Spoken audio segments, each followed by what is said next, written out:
If you want to set up a secure folder on Google Pixel 10, then you can use private space.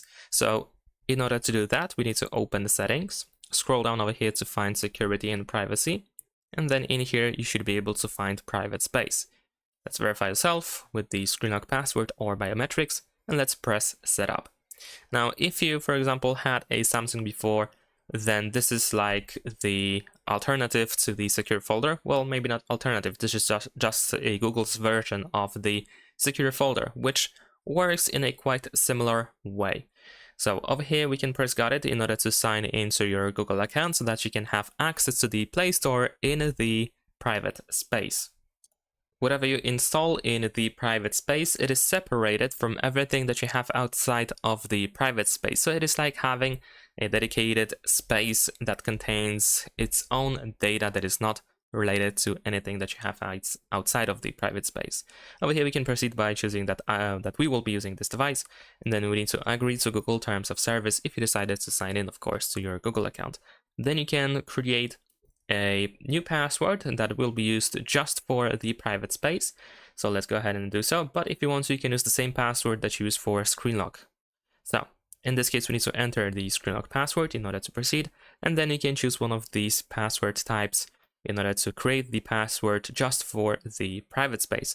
These options also include the setup of a fingerprint, but if you want to set up just the password without adding a fingerprint sensor, then we can choose continue without fingerprint unlock, and then we can just choose the password that you wish to use. So let's set up the password. We need to enter it twice in order to confirm. There we go.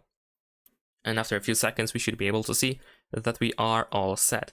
And the private space can be found in the app drawer at the bottom over here. In order to unlock it, we need to tap on this setting on the right side, enter the password to your private space, and there we go. Here we have our access. Of course, we can press this install button in order to go to the Play Store, and over here we can install pretty much anything that we want to be located in the private space.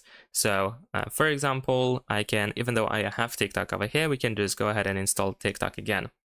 Well, apparently not. Maybe that's actually a bad example because apparently we cannot really install TikTok in the private space. But let's see if we can, for example, install Spotify, which I already have on my phone. There we go. And it actually works. So now if we go to the private space, as you can see, I have Spotify over here, and these two apps can contain different data. But you can, of course, lock the private space if you want to, just by tapping over here. You can tap on the lock again in order to unlock it. You can also hide the private space so that it won't be visible over here at the bottom of the app drawer. You will have to search for it in the Google search bar over here at the top of the app drawer, and it is visible over here only when it's unlocked. So we can tap on this setting over here if you want to actually hide the private space.